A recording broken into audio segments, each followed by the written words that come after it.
welcome back to my channel, and this is me again, your teacher Russell. In this lesson, we're going to study about the comparative form of adjectives and the superlative form of adjectives. I noticed that many of my students are still confused on how to form the comparative form and the superlative form, so we will be discussing about those rules in this lesson, including the irregular adjectives that we normally get confused with. So let's get straight to the lesson right away.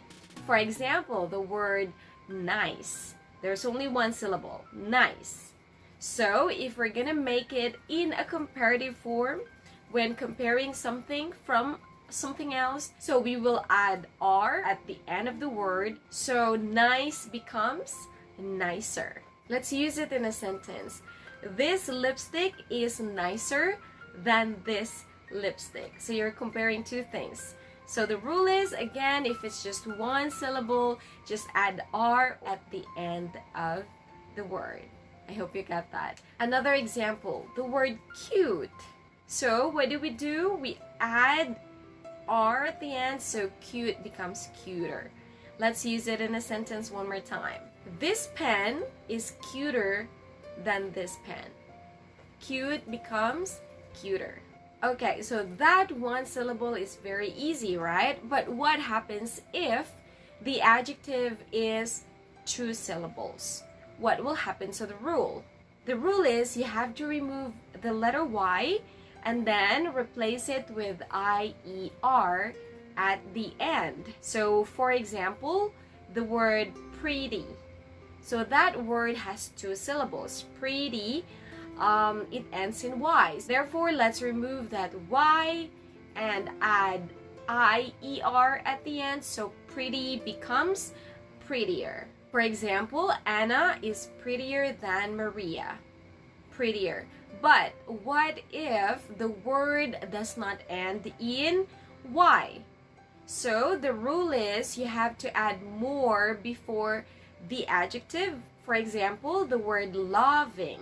So there are two syllables, right? But it does not end in letter Y. So the rule is you have to put more before the adjective. So loving becomes more loving. For example, my golden retriever dog is more loving than my Chihuahua dog. More loving. That's the rule, because even though it is two syllables, it does not end in letter Y. So you add more at the beginning. Got it? Okay, so we're finished with one syllable and two syllables. What happens if the adjective has three syllables? So what do? It's very, very simple, and it's applicable to everything. There is no exception. What we do is we just add more before the adjective. For example, the word beautiful. There are three syllables. So again, the rule is just add more and the adjective. So more beautiful. Another example, exciting. So what do? We just add more before the word exciting. For example, I prefer watching the Lakers game than any other games because it is more exciting. More exciting. For rule number 4, what happens if the adjective has more than three syllables? Well, the rule is just the same as number 3. You just have to add more at the beginning of the adjective. For example, the word intelligent. So there are 4 syllables. Therefore, we have to use more, put it before the adjective, then it becomes more intelligent. For example, Peter is more intelligent than John. More intelligent. Please don't forget that. That's very, very easy. Now, what I'm going to discuss to you is on how to form the superlative form of adjectives with irregular forms. There are many irregular forms of these adjectives, and there is no specific rule. So it is very important that we should memorize all of these words so we will not be confused. Okay, let's start with the first word. For good or well, the comparative form is better, the superlative form is best. So good or well, better, and best. Word number 2 is bad. The comparative form is worse, and the superlative form is worst. So bad, worse, worst. Another example, far. The comparative form would be farther. The superlative form would be farthest. So far, farther, farthest. The last one is little. So little becomes less, and then it becomes least. So little, less, least. Okay, pronunciation tip. We can say little or little.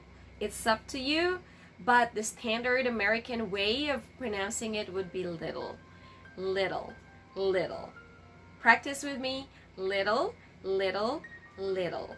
And also for the word least, it should be the long E sound, so you have to say least. Extend the sound a little bit longer, so you have to say least. Least.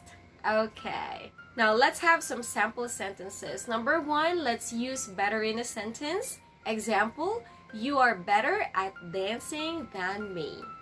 Better. And when we use it in a superlative form, again, it becomes best. So we can say, Timothy is the best dancer of all. How about the word worst? Worst is a superlative form. So, for example, we can say, this movie is the worst of all. Worst. That's the worst movie of all. How about the word least?